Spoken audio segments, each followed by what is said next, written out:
Maibigin namin, Panginoon, salamat sa inyo dahil kayo ay patuloy na aming nararanasan at patuloy ang inyong biyaya sa aming mga buhay.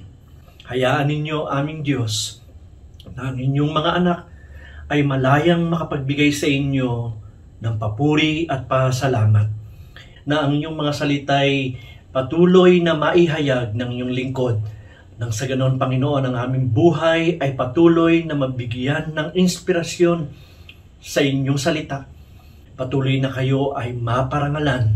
Patuloy na kayo ay maluwalhati sa aming mga buhay. Ito po, Panginoon, ang aming pagsamo sa inyo at dalangin sa mapagpala at matamis na pangalan ng Panginoong Hesus.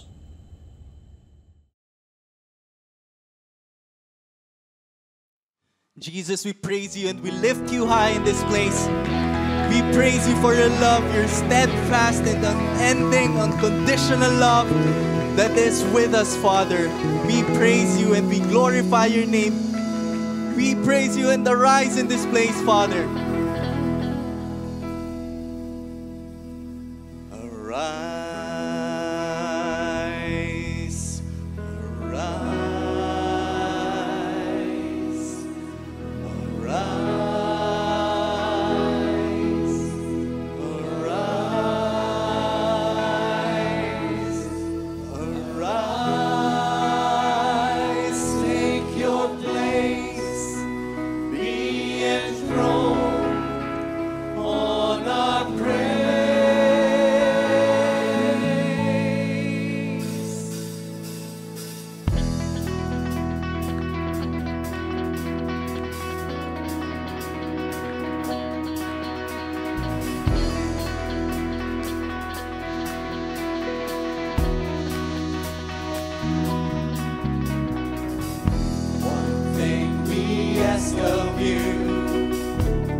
We lift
pagsamba at pagluwalhati sa dakilang pangalan ng ating Panginoon.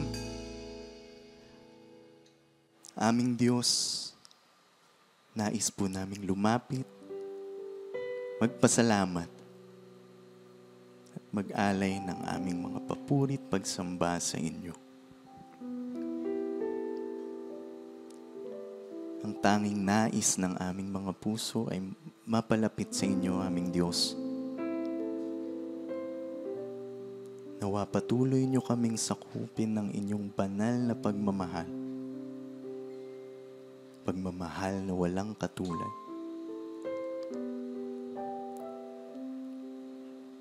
For with you, Father, we experience mercy, we find grace. And that is how we know na mahal nyo kami, aming Diyos. Tanggapin niyo po ang aming awit, ang aming mga sayaw para sa inyo. Purihin ka, aming Diyos.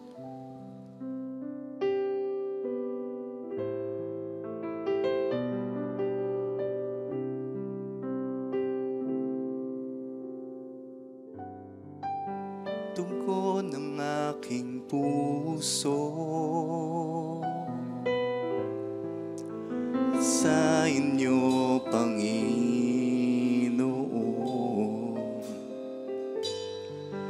ay mag-alay ng papuri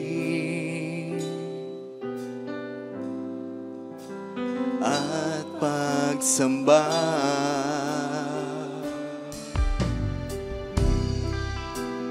Dahil sa inyong pagmamahal, katiyakan sa buhay ko, taglay. Mapalapit sa inyo ang nais ng puso ko. Mapalapit sa inyo ang tanging nais kong gawin. Maghari ka ngayon at magpakailanman. Maghari ka ngayon at magpakailanman.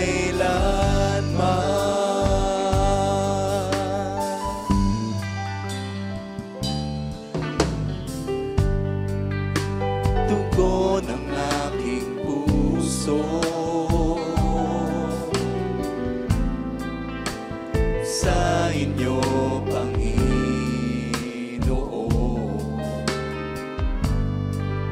ay mag-alay ng papuri at pagsamba.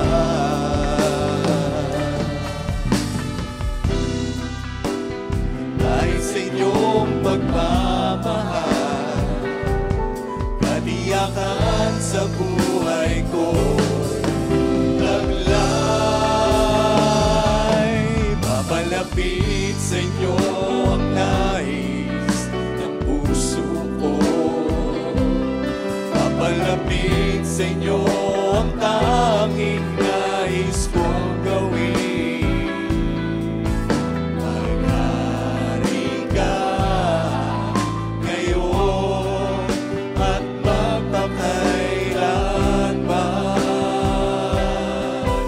Maghari ka ngayon at magpakailanman.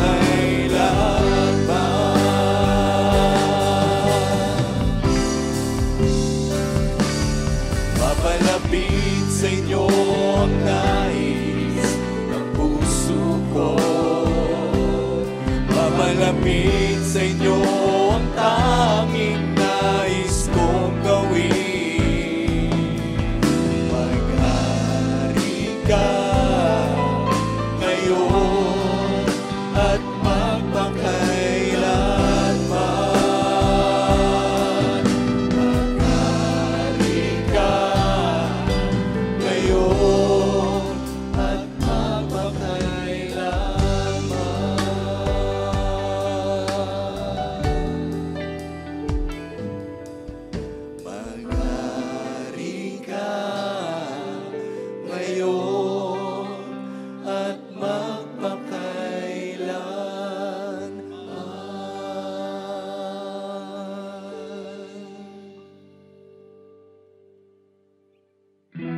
step down into darkness. Open my eyes, let me see beauty that made this heart adore you. Hope of a life spent with you.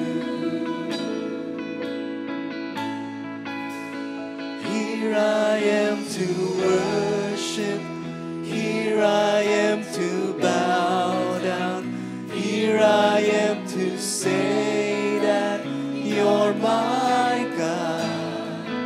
You're altogether lovely, altogether worthy, altogether wonderful to me.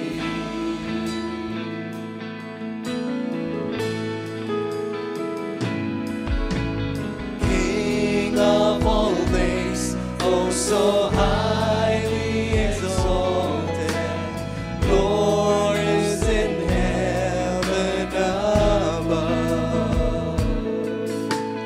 Humbly you came to the earth you created, all for love's sake became poor.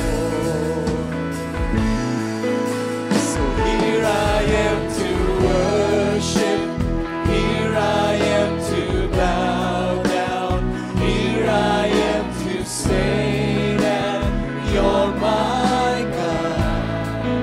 You're altogether lovely, altogether worthy, altogether wonderful to me. I'll never know how much it costs to see my sin upon that cross. I'll never know how much it costs to see my sin upon that cross. I'll never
wonderful.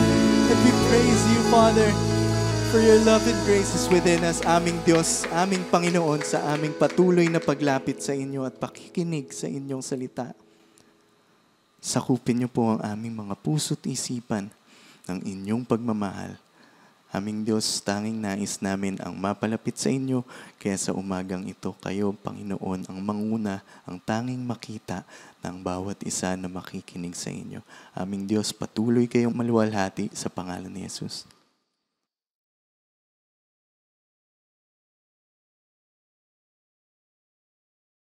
Ang ating pag-aaral sa araw na ito, pinamagatan nating God, Natural Law, and Life. Maraming bagay na dapat tayong linawin tungkol sa Diyos. God is not human. Hindi siya tao. Si Jesus, anak ng Diyos, nagkatawang tao. Pero ang Diyos ay hindi tao. 1 Samuel 15:29, He is not a human being, that He should change His mind. Job 36:5, God is mighty and firm in His purpose. And because hindi tao ang Diyos, God cannot be manipulated like humans. Hindi pwedeng iba-ibahin ang kanyang iniisip, imaniobra siya, at imanipulate sa pamamagitan ng emotional blackmail. God's character is revealed by creation. Maraming mga attempts ang mga religions to present God. Maraming beses nga na may misrepresent pa ang God. Kasi kita nyo kung gaano napakaraming religions, iba-ibang mukha ng Diyos ang ipinapakita, iba-ibang karakter, iba-ibang temperament, iba-ibang mga katuruan tungkol sa kabaitan ng Diyos o sa kaistriktuhan ng Diyos. Yung mga theological concepts, yung mga pag-theorize sa mga tao tungkol sa Diyos through religious discourse, marami dyan very misleading. Hindi mo nga malaman kung alin talaga ang nagtuturo ng tama. And even within Christianity, ang dami-dami mga ibang pagpapakilala sa Diyos. Merong Diyos na napakasungit, merong Diyos na mabait, merong Diyos na paiba-iba. So, alin ba talaga? Paano mo makikilala ang Diyos? Merong paraan ng pagpapakilala ang Diyos na talagang foolproof. Yung talagang kitang-kita mo na hindi pwedeng imaniobra ng tao. And that is nature. Romans 1:20, God's eternal power and character cannot be seen. But from the beginning of creation, God has shown what these are like by all He has made. In other words, bago pa nagkaroon ng religion, bago pa nagkaroon ng theology, bago pa nagkaroon ng iba't ibang schools of thought about God, nagpakilala na ang Diyos through creation. Gusto mong talaga makilala ang Diyos? Walang halong misteachings, misgivings, misinformation, go to nature. Because God reveals Himself through the things that God had made. Now, God life, or God who is life, or life that comes from God, God life is in all forms of life. Job 12 then, every living creature is in the hands of God. Hindi lang hawak ng Diyos, kundi tinatahanan talaga ng Diyos. Nandun ang Espiritu ng Diyos dahil Diyos ang nagpapaandar sa lahat ng living beings. God life is interacting with all forms of life automatically, hindi manually. Whether or not isipin mong hihinga ka, humihinga ka. Whether or not isipin mong kailangang maampat ang dugo sa sugat mo na biglang nahiwa, umaampat yon. Even without your conscious participation. Kasi nag-i-interact ang lahat ng life with other forms of life. Pre-designed yan ng Diyos. Automatically. Kaya sabi nga na isang pelikula, life finds a way. And indeed, life finds a way to exist, to grow, to reproduce, to expand. Kita niyo sa mga tore ng mga lumang building, may mga nagtutubo ang mga damo. Hayaan mo lang yan kung pakialaman. Lalaki yan hanggang maging halaman. Gumagawa ng paraan ang buhay. May mga malalaking puno matutumba sa bagyo. Huwag mo lang bunutin, huwag mong tagain, huwag mong putulin. Mamaya, tumutubo na yun kahit nakahiga. Kaya maraming manggang nakadapa, nakahiga, nakatiwarik. Kasi life finds a way. God life is interacting with all forms of life consistently, firmly, creatively, and recreatively. Kaya marami nare-recreate out of creation. maraming nabubuo na pagka pinaghalo-halo mga iba't ibang formula, nakakagawa ka ng iba na naman mga compounds. Kasi, ganun ang paraan ng Diyos. Maraming pwedeng kombinasyon ang buhay. Kaya pwede ka mga crossbreeding pati ng halaman eh. Deuteronomy 32:39, I put to death and I bring to life. Tayo lang kasi in our human form, limited ang perspective natin. Either dead or alive. Ang tingin natin sa mga tao, sa mga bagay, mga halaman, mga hayop. Pero sa Diyos, who is everything and in everything and who designed everything and who makes everything run, wala talagang namamatay at nabubuhay. Nagre-recycle lang yung life. Kaya pagka merong isang busal na mais na nahulog sa lupa at nabulok at naglaglagan yung mga butil-butil niya at tumubo, wala naman talaga namatay kasi nabuhay siya uli bilang bagong mais na naman. So at any time, merong isinisilang, merong namamatay, may lumalaki, may papaliit, papaatras, kasi paikot-ikot lang ang buhay. Parang tubig. May nag-evaporate, may nagko-condense, merong nagpe-precipitate, tumutulo, may nagfe-freeze, merong nagiging solid, liquid, gas. Pero sa tingin ng Diyos na lumikha, at any given time, tubig pa rin yun. So pag tinignan natin ang buhay from that point of view, hindi tayo masyado magiging attached to various stages of life. Kasi God who is life is in all those stages anyway. He designed all those stages and God runs all those stages. God life is intelligent. Pagkita nyo mga halaman, subukan mo yung daganan ng kung anong plywood yung damo, mamaya susungaw siya doon sa labas. Gagawa siya ng paraan na makalabas doon. Yung mga baging, paano siya nakakagawa ng paraan na humawak sa mga dapat niyang hawakan, na nakakakapit siya talaga. Yung mga ugat na gumagawa ng paraan na sumiksik sa mga pagitan ng mga bato, na pati mga kalsada nga, pag nadaanan ng ugat, natitibag-tibag yung kalsada, gumagawa ng paraan yung halaman, kasi may intelligence ang life. Pati nga yung mga pag-andar ng mga virus, may sarili silang intelligence. Kaya naglalabanan yung mga antibodies ng katawan natin at yung mga invading organisms. May giyerang nagaganap na hindi mo nga alam na nagaganap yun. Yung bigla ka nilagnat, yung pala yung katawan mo gumawa ng paraan na itaas ang temperature para tupukin niya yung mga pumapasok na mga mikrobyo na hindi kayang mabuhay sa mainit na temperature. Hindi mo iniisip gawin yun. Automatic ginagawa yun ng iyong blood systems. So, God life is intelligent.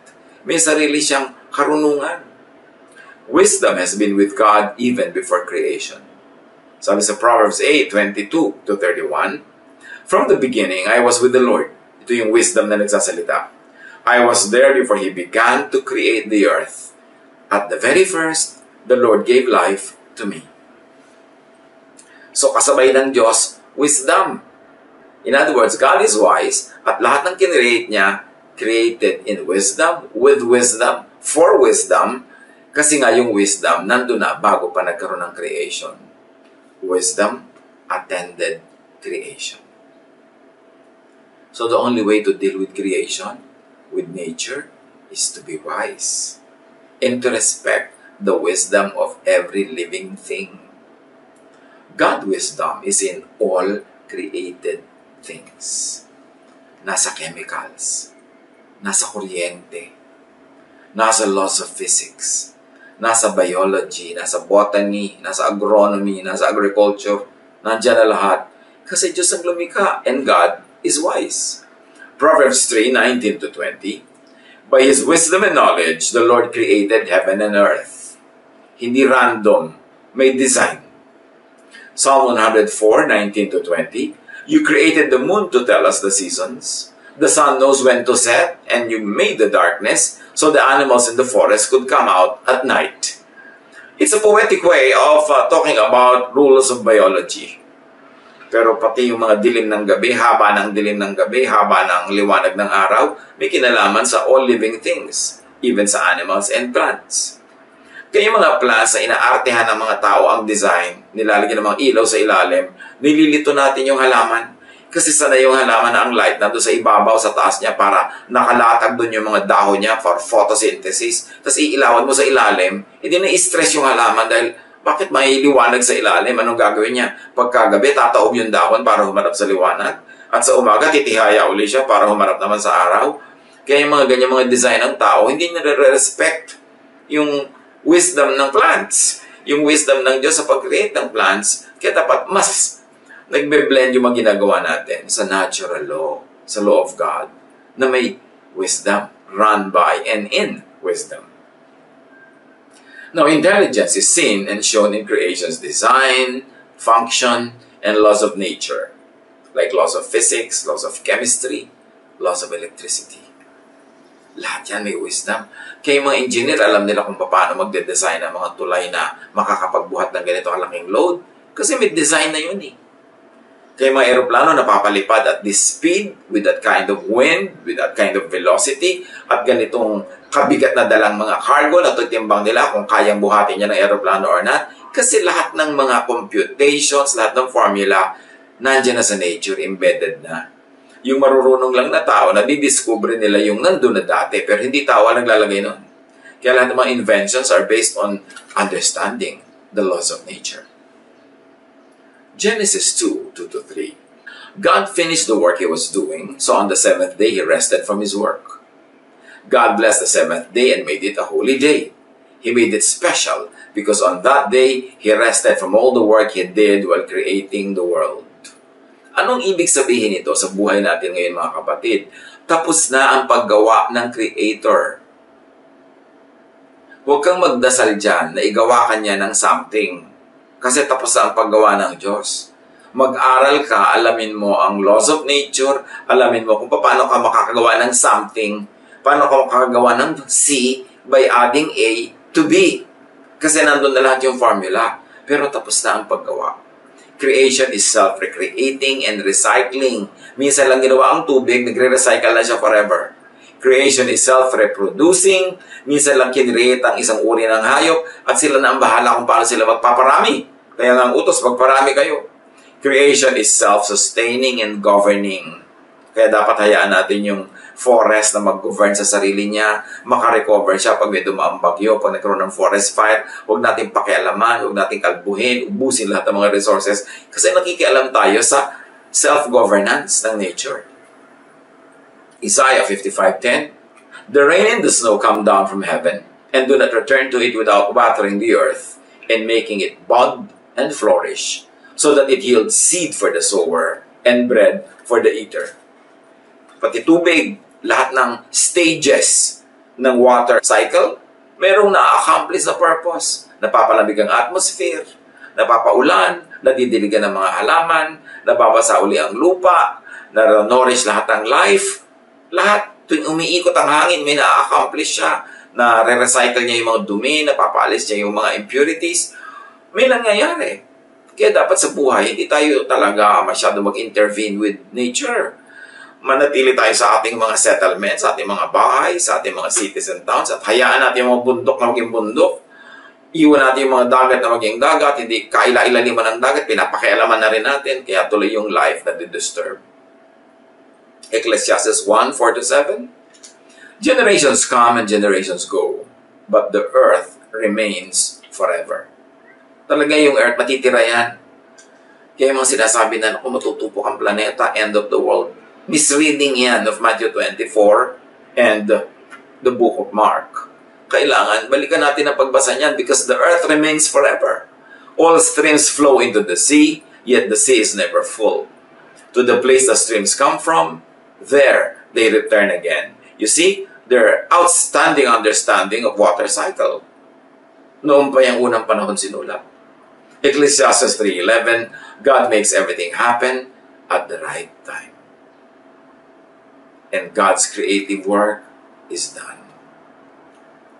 Kung nagtataka kayo, ano ba tinutumbok ng usapan na to? Hold on. Manahimik kayo dyan at makakarating tayo sa gusto nating tumbukin ang usapan na ito ng kinalaman ng God, ng natural law, at ng buhay natin. Now, God life is force. God, as shown by nature, is impersonal, objective force. May force talaga. May force ang gravity. May force ang velocity. May force ang lahat ng laws of physics. hindi mo yun pwedeng labanan. Impersonal yun. Kaya kahit ka paladasal, kahit ka banal, kahit ka godly, kahit ka lingkod ng Diyos, pwede kang malunod. Kung nasa tubig kang malalim, hindi ka marunong lumangoy, walang magliligtas sa'yo. The force of gravity and the laws of buoyancy and the laws of physics will make you sink. Yun ang tinatabi nating impersonal yan. Kasi dati na yan nakadesign. Nung dinesign ng Diyos ang mundo, nandyan na lahat yung laws na yan. Tapos dahil lang hindi ka marunong lumangoy, gusto mo hold ng Diyos yung mga laws na yun at palutangin ka nang hindi ka mamatay. Kung ayaw mong mamatay, mag-aral ka lumangoy o lumayo ka sa malalim na tubig at mag-iingat ka. Pero hindi dadaanin mo sa dasal dahil anong gusto mo gawin mo sa dasal? Ipaulit mo sa Diyos ang creation o ipasuspend yung laws of nature para ka lang ma-exempt. Kaya ang tunay na pananalig sa Diyos ay paggalang sa natural law. Ecclesiastes 3:14-15, everything God has done will last forever. Nothing He does can ever be changed.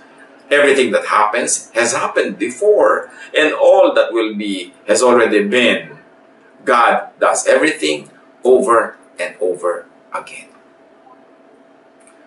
Kaya reliable ang mga scientific laws, mga scientific formula, mga formula ng chemistry, formula ng engineering, formula ng electricity and everything. Bakit yan reliable? Kasi God has done everything over and over and over again. Yung E equals MC square, hindi yun maiiba. Yung lahat ng mga formula ng mga arithmetic, na mathematics, mga algorithms, hindi yun maiiba kasi God does everything over and over and over again. Ang dapat nating gawin para tayo makinabang, para tayo magkaroon ng bunga, at para tayo mapahinga at sumaya, to know all those laws and abide by those laws. Para ma-harness natin yung wind. Kita mo, pag alam mo yung wind power, may mga windmills kahit nung araw pa. Yung mga sinauna nating ninuno, nakakapaglakbay across vast oceans dahil sa mga layag. Dahil na-harness nila yung power ng wind. Alam nila kung paano pakinabangan yung power ng wind. Alam nila kung paano pakinabangan yung direction ng mga waves at different times of the year. Nababasa nila yung mga formation ng mga bituin sa langit, kaya nag-guide sila kahit sila ay namamangka sa dilim ng gabi, kasi natutunan nilang malaman kung paano umaandar ang nature. At sila hindi lumalaban, sumasakay lang sa nature. God is force, always implementing the intelligent design of life. God is automatically policing, correcting, balancing everything. Kaya pag imbalance ang iyong blood, ang chemistry niyan, bigla ka nahihilo, natutumba ka, nagugutom ka, nakakaramdam ka ng kung ano-ano, hanggang gumawa ka ng paraan, magpagamot ka, kumain ka ng tama para makorek yung imbalance. Kasi talagang yung design na yun, i-implement yun. At pag hindi mo ginala, lumaban ka doon, ang ending nun, baka mamatay ang yung physical body. At bumalik ka uli, maging kung ano-ano ka ng mga vitamins, maging zinc ka, maging iron, maging potassium uli yung kinain mo, bumalik sa lupa, makain ng mga halaman, at may taong kakain uli ng mga bunga. So paikot-ikot lang yan. Because God does everything over and over again.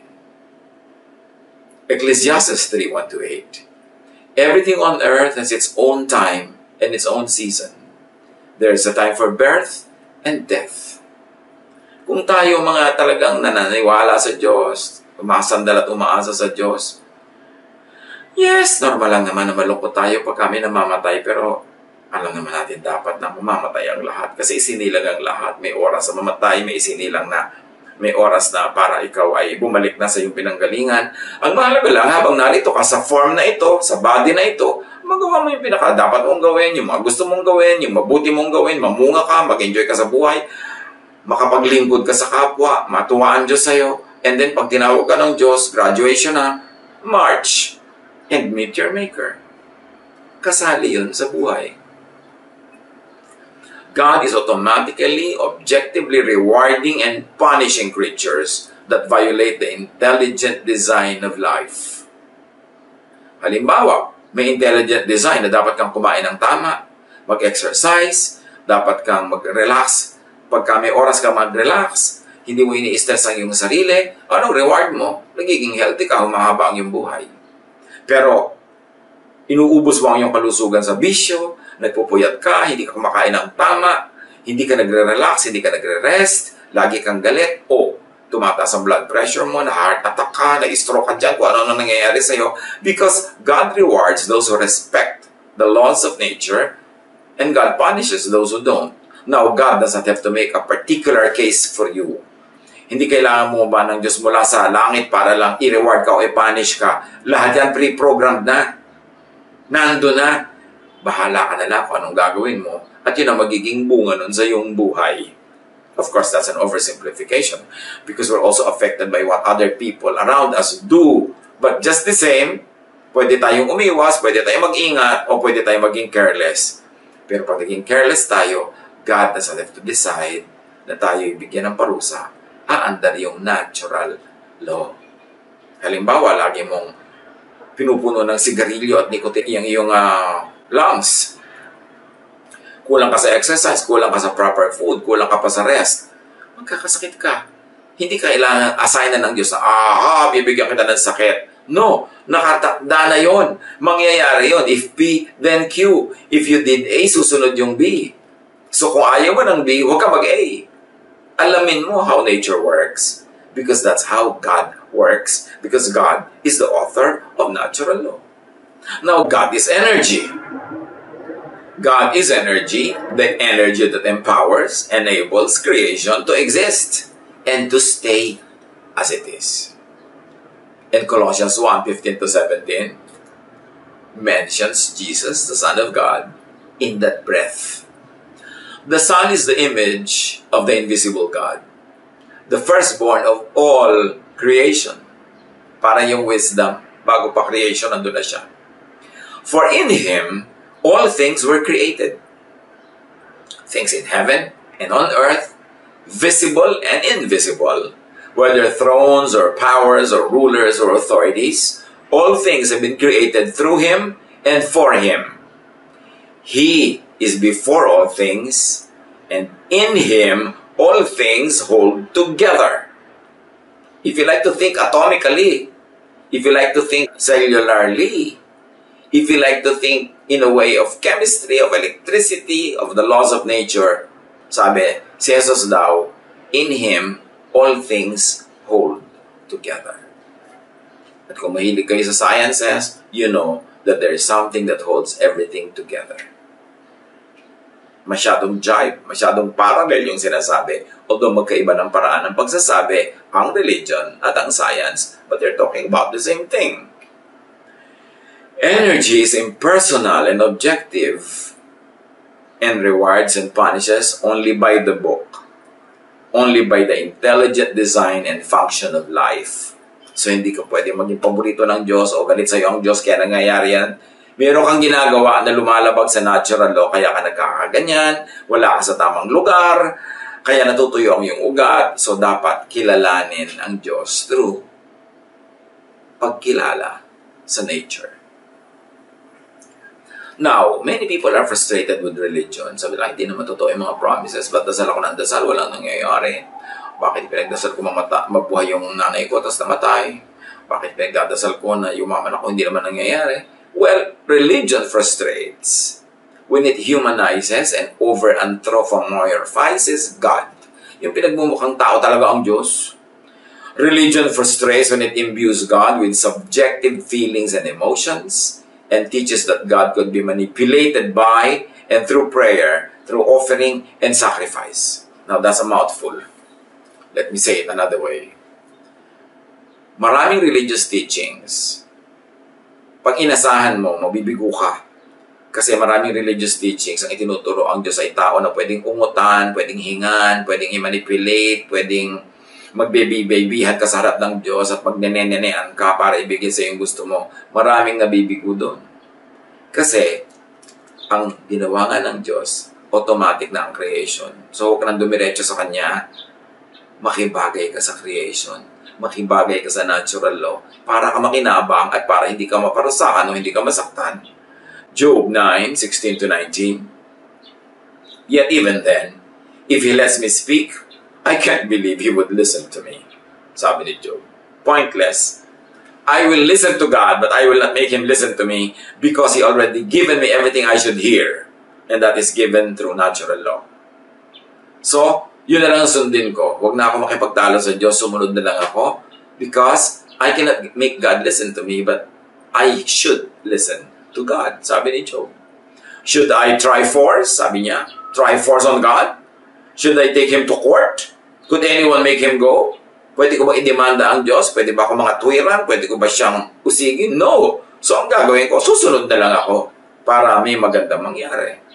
Habakkuk 1:2. Our Lord, how long must I beg for you to help before you listen? Marami sa atin, ganyan na halos ang prayer. Why should we make God listen to us when He should be listening to God? 6 days, He made everything. And on the 7th, He rested. Tapos na siya ng paggawa. So bakit natin siya pagagawain uli? Bakit natin ipapa-remodel,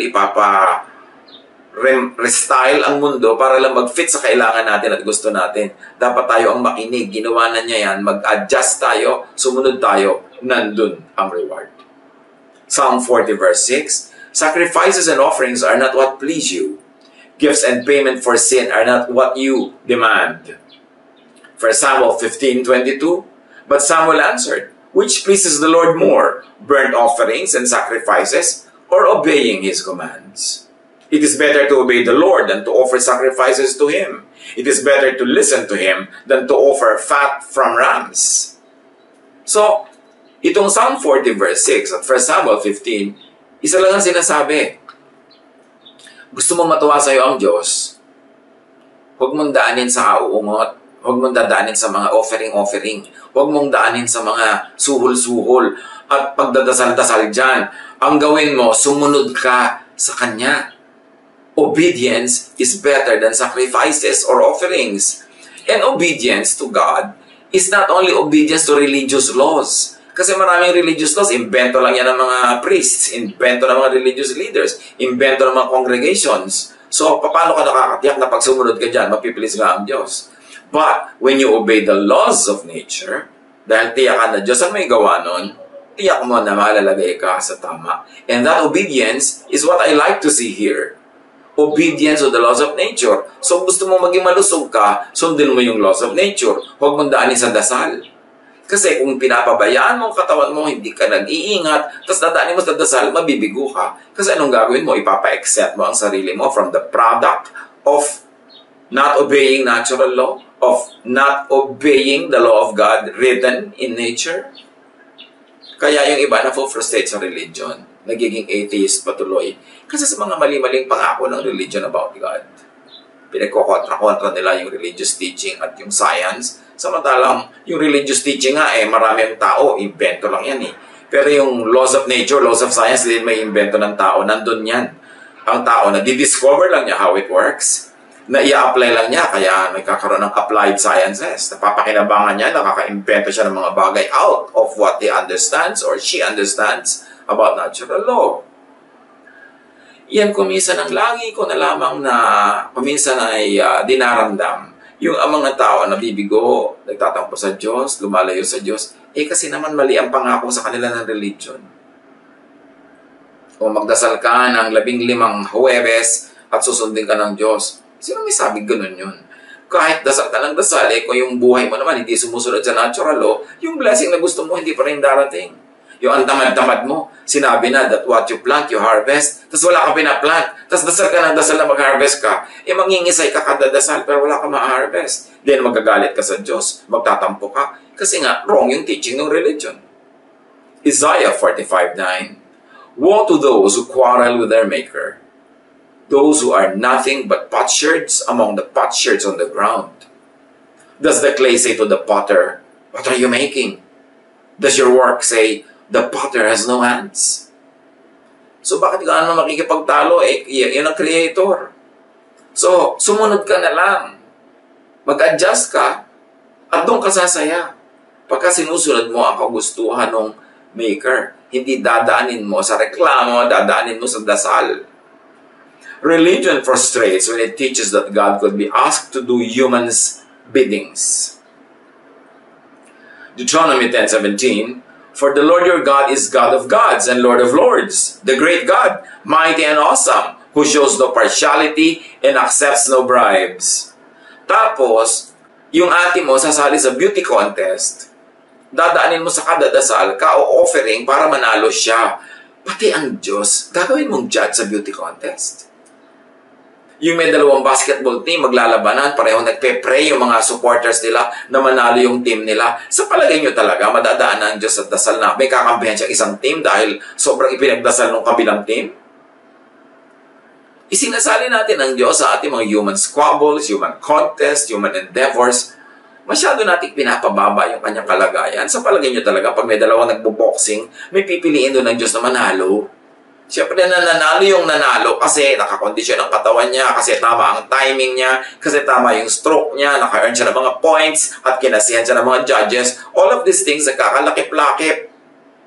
Pero really, may dalawang magbo-boxing dyan, parehong nagpe-pray yung nanay nila, parehong nagpe-pray ang asawa nila, parehong nagpe-pray ang kanilang mga kaibigan. Sino kakampihan doon ng Diyos?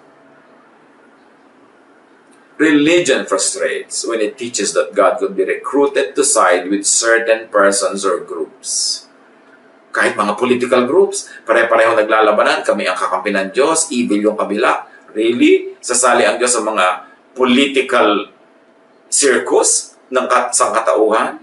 Meron talaga siyang kakatigan dyan na partido? Religion frustrates when it teaches that God could be enlisted to serve the personal quests of humans. Yung mga Diyos ko, ibigay mo po sa akin ng lalaking yun para siya ang maging asawa ko. Ay, yung 3 babae pala kayo nagpe-pray para sa kanya. So, sino papakinggan ng Diyos? Again, natural law will prevail. Sino ba sa inyo ang mas kakakit-akit sa kanya? Ano ba ang kakakit-akit sa kanya? Physical, mental, spiritual, intellectual, ano ba? So, this will come into play. Hindi mo dadaanin sa pagmamanipulate at pag-ungot-ungot sa Diyos. Isaiah 40, 13-14. Sino ang makapagsasabi ng dapat gawin ni Yahweh? May makakapagturo ba o makakapagpayo sa kanya? Sino ang kanyang pwedeng sanggunian para maliwanagan? Sinong nagturo sa kanya ng landas ng katarungan? Sinong nagkaloob sa kanya ng kaalaman at ng paraan upang makaunawa? Ang sagot, wala. So huwag tayong makialam sa ganyang mga bagay. Religion frustrates when it teaches that God could be convinced to live the impersonal objective laws of life, of nature, to cater to humans' needs, wants, and whims. 2 Samuel 12:16-18. David prayed to God for the baby. David fasted and went into his house and stayed there, lying on the ground all night. The elders of David's family came to him and tried to pull him up from the ground, but he refused to get up or to eat food with them. Do you think that would be enough? On the 7th day, the baby died. So, hindi nadaan sa dasal. Hindi nadaan sa fasting. May ibang layunin ng Diyos. Kung minsan, nabuhay yung bata, gumaling yung may sakit, akala natin nadaan sa dasal. No, yun lang talaga ang kalooban ng Diyos. Kasi, kung nadadaan sa dasal ang pagpapagaling, kung Diyos ang magpapagaling niyan dahil ipinagdasal mo, paano yung mga walang nagdadasal para sa kanila, so hindi na sila gagaling? Anong ibig sabihin nun? Napakahalagang unawain natin na yung kalooban ng Diyos ay magaganap, at magaganap kahit ka magdasal ng magdasal against it o kahit di ka magdasal. Kasi may sariling kalooban ng Diyos.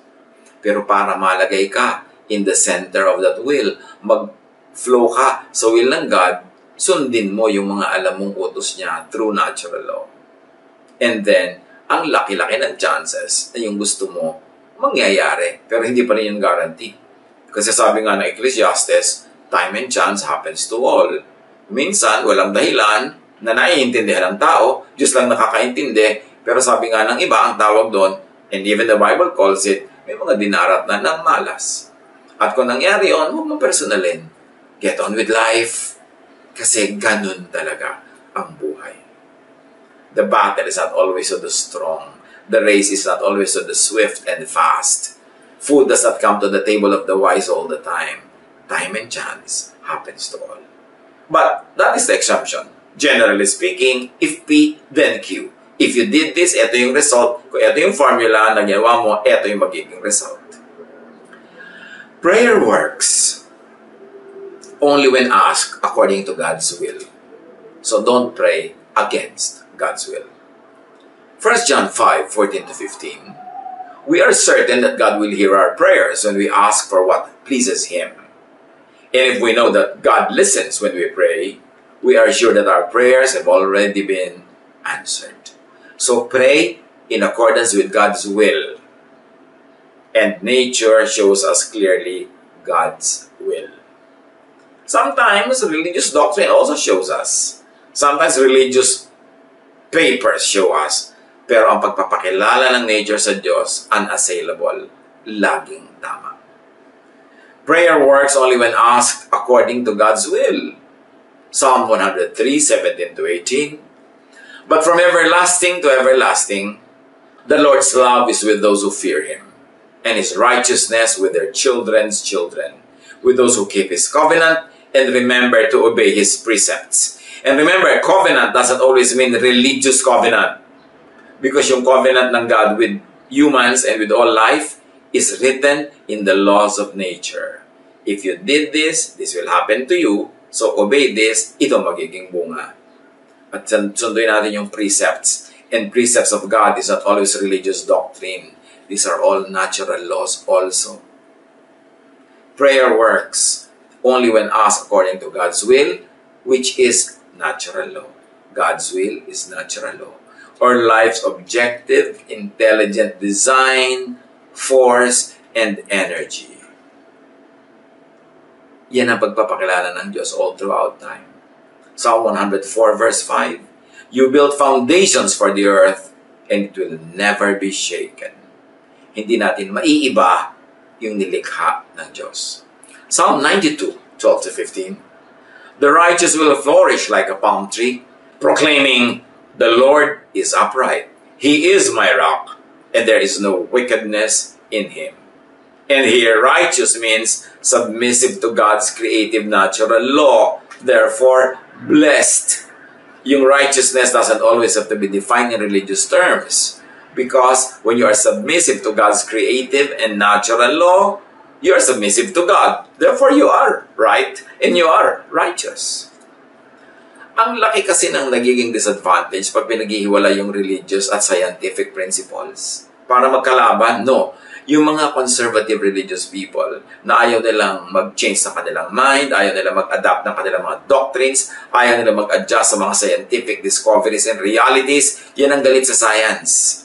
Kasi gusto nilang manatili sa kanilang conservative thinking. Alam nila maguguho yun, matutunaw yun pagka hinayaan nila na yung truth and evidences of science prevail. Kaya galit sila sa science. But God created all of the scientific laws. So yung tunay na maka-Diyos dapat hindi galit sa science. In fact, science could be God's last prophet. Ano bang ginagawa ng mga prophet? They explain to us God's will and God's mind. Hindi ba? Pag nakita mo sa mga scientific principles yung kung paano ginawa ng Diyos ang lahat, ina-explain ng science sa'yo yung mind of God. Kaya yung science, prophet yan. The way to be blessed is to abide by the objective natural law of life. Matthew 15:9, it is useless for you to worship me when you teach rules made up by humans. Halimbawa, apply natin sa buhay natin ngayon. Ang dami mga tao hyper-faith. Yung, our God is stronger than the disease. Our God is bigger than the problem.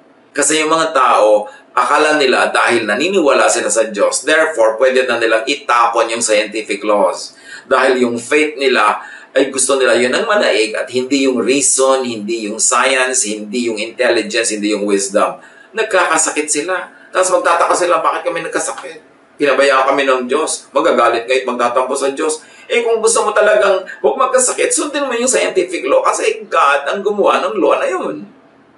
So true godliness will actually respect all what the medical people who are informed and who are correct will tell us to do. The way to be blessed is to be planted by streams of water.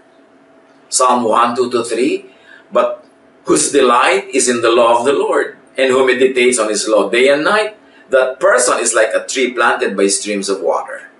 So hindi lang yan sa religious way.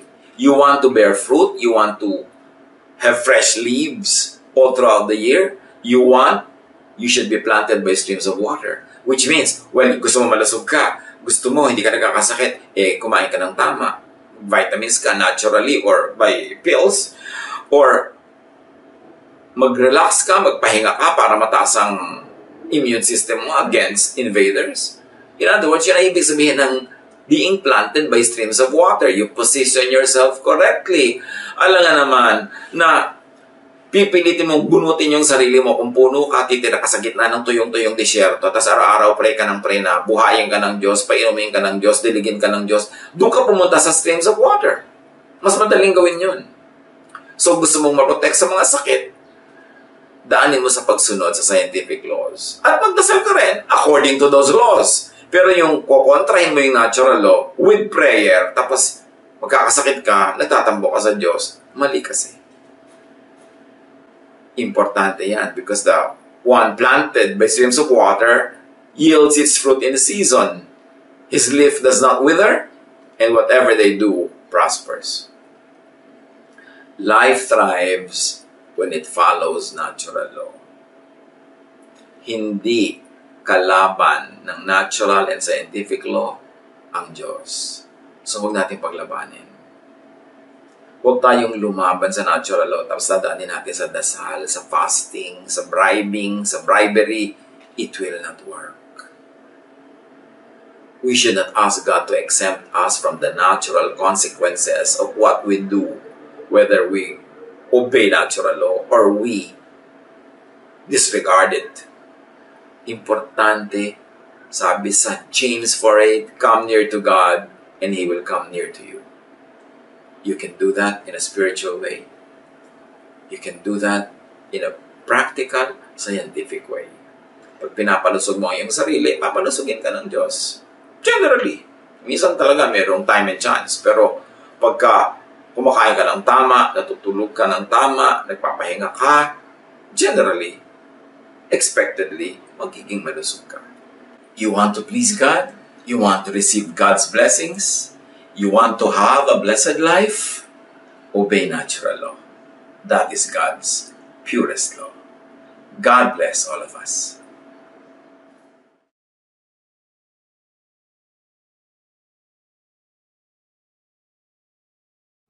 Sa aming Diyos na manlilikha, taus-pusong pasalamat sa inyong mensahe na ipinabatid sa amin, na ang buong buhay na inyong ipinagkaloob ay makikita at aming nararanasan sa inyong ginawang kalikasan.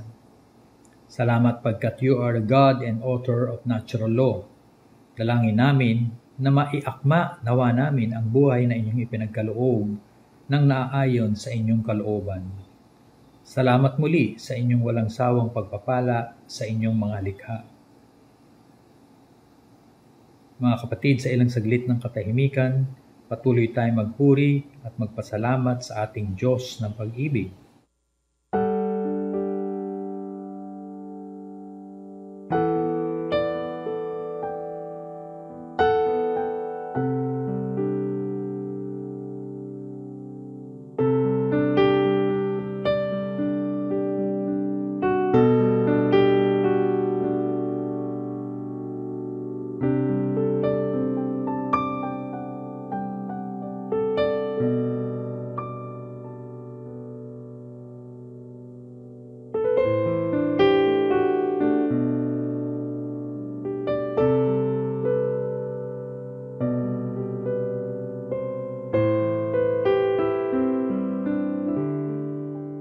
Thank you, Lord.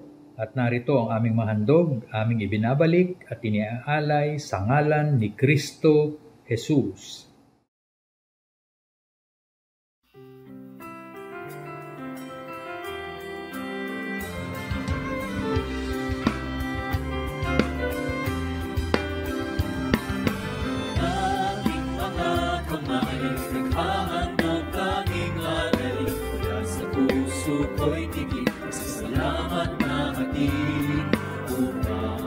Salita niyo ay palaganapin,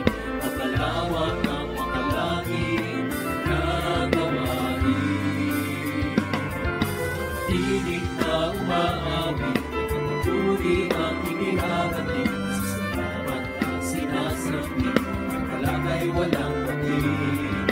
Ang sayang ibinabalik, pagkabiyayang galing sa langit. Tunay at mayaman, iyong pag-ibig. Ang aming alay, O Diyos, ay tanggapin. At huwag na pinakamahina ang aming dadalhin. Lahat ng ito'y sa inyo dinamdalin. Nanalaan tungo sa inyong gawain. Ang aming alay, O Diyos, ay tanggapin. Huwag na pinakamahina ang aming dadalhin. Lahat ng ito'y sa inyo dinamdalin. Nakalaan tungo sa inyong gawain.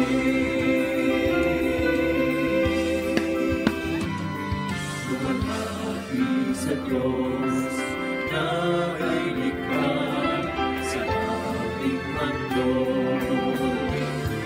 Alam kayo na siya na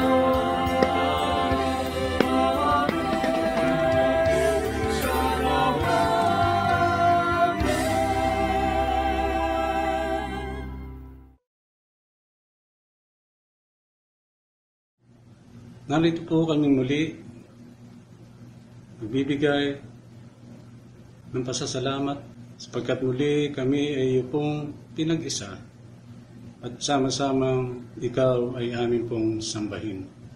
Tunay na sa umaga ito ay naranasan namin ay iyong dakilang pagyakap, ang pagmamahal.